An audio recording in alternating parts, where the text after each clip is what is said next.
as Rebecca mentioned, I've been a river guide and an outward bound instructor for several years, and I've had the good fortune to boat many of our western rivers. And part of my job as an outward bound instructor is I teach people how to scout rapids. And we use a framework called WORMS. And it's not the little wiggly things in your yard, it's an acronym.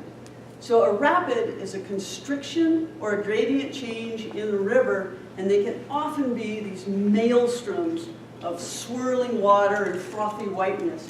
And so as a boater, when you come up to one of those, you want to scout it because they're scary. And so you want to preview it before you actually run the rapid.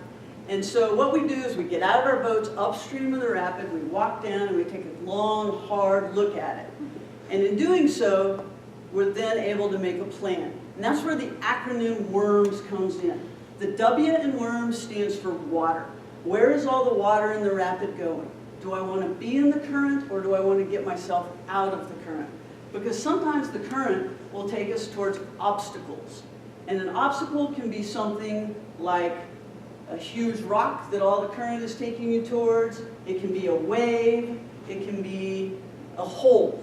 And a hole is a hydraulic feature in a rapid that can flip or even trap a boat, like that. So then what you want to do is you look at your route. What is the route that I'm going to take around these obstacles? How am I going to get from point A to point B, which will hopefully be the end of the rapid with my boat upright? So in planning a route, you look at things called markers. And a marker is kind of like a waypoint in a rapid. Because when you're in the middle of a rapid, things can get really confusing. So you want to look at things like rocks that are easily identifiable, or maybe a wave, or potentially trees on the side of the river that help you know where you are. And so I tend to think of them a little bit like street signs that help me find my way when I'm in an unfamiliar city.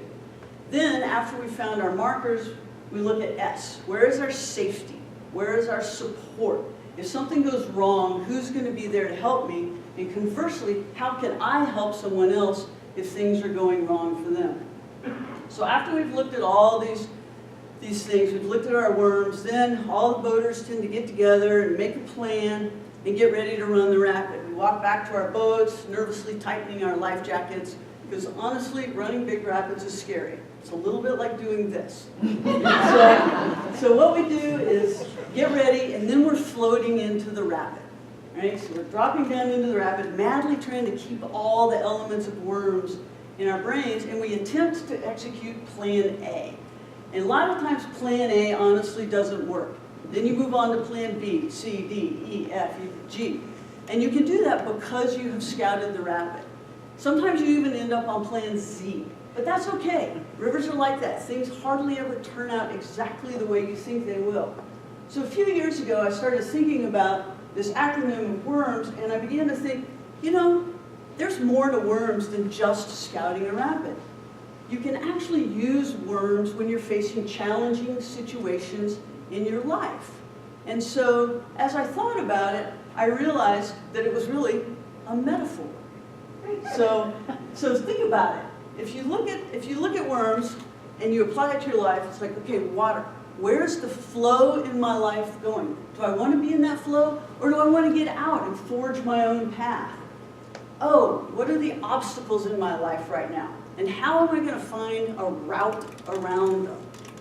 M, what are my markers? What will let me know if I'm making progress towards my goal or if I'm off path? And S, where's my safety? Where's my support? Who can I look to help me figure out the rapid-like situations that I find myself in? So, to sum it up, I really believe that rivers have more to teach us than we will ever really know. They are deeply, deeply profound places that speak to us on a cellular level. And so there's many lessons to be learned there. So the next time you find yourself in a challenging situation, look back to the lessons you've learned on the river, and maybe they won't seem quite so scary after all. Thank you.